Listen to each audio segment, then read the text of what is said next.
Joining us right now is John Vandermosten, a senior life science analyst for Zacks Small Cap Research and Unboxing Biotech. He's got his thumb on the pulse of everything biotech. Quickly become one of our favorite guests. Mr. V, how are you? Doing great. Hey, what's a digital twin other than me and Mike? Yeah, well, everyone's heard of AI, and a digital twin is one way that AI is able to represent itself. So, for example, a company may want to run a clinical trial, but clinical trials are expensive. You got to find people to populate it. So what they can do is recreate the responses of a patient in a digital twin and run the trial on that, and then save a lot of money. They still have to do it in people eventually, but it helps a lot of the early stage research. And big names like Bayer and Sanofi are both, among many others. Actually, Merck Germany is another one. They're all using digital twins to get things started in their clinical trials. John, is that all AI generated when you're talking those terms? Yeah. I'd say AI is what is behind it. I mean, digital twins have been around for a long time. I think AI, kind of as we think about ChatGPT and things like that, it's been around like 2 years now, right? Yeah. But digital twins have been around quite a bit longer, but they're becoming a lot more sophisticated now.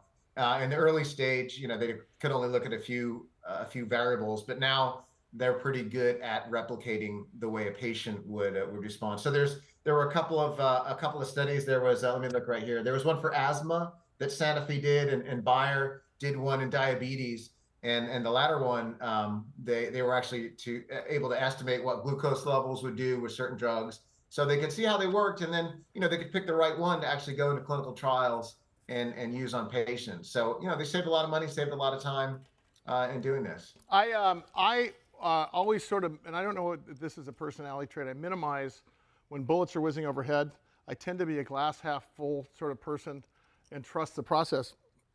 On the other hand, Mary and I were living two separate lives during COVID.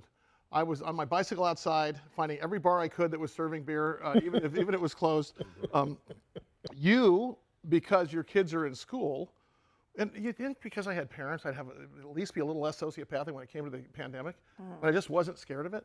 I think the reason why I wasn't scared of the pandemic was because when my parents texted me, say, "Hey, Bob, can you run to Trader Joe's for us and get us 2 rolls of toilet paper, some of that sugar-free chocolate, and 3 cases of $2 chalk."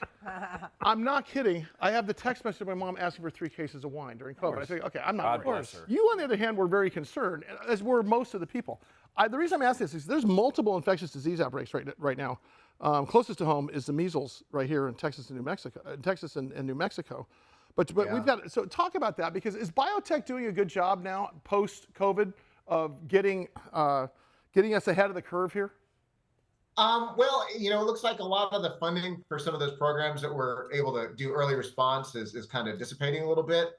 Yeah, I mean, it's kind of scary, I guess. I was just getting updated on the numbers. It looks like there's about 200 cases now in Texas, 250 around the United States that are going on. But that's not it.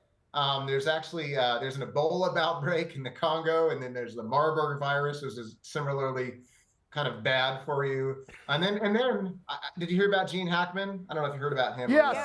So his wife passed away from a rat infestation sort of thing. Exactly. He has Alzheimer's, by the way. Poor guy. One of the greatest actors. And apparently he didn't know his wife passed. He lived in the home for an extra week, and fed himself, and then he caught it and died. And of course they discovered it was this horrific scene. And I really wish the PR firms did a better job of this, because I don't want to remember Gene Hackman having Alzheimer's, dying with his wife 10 days later, and then waiting another 10 days as decomposed bodies are found, and so on. I'm probably helping the narrative here. But continue on, because this is not as far away as we think it is sometimes, right?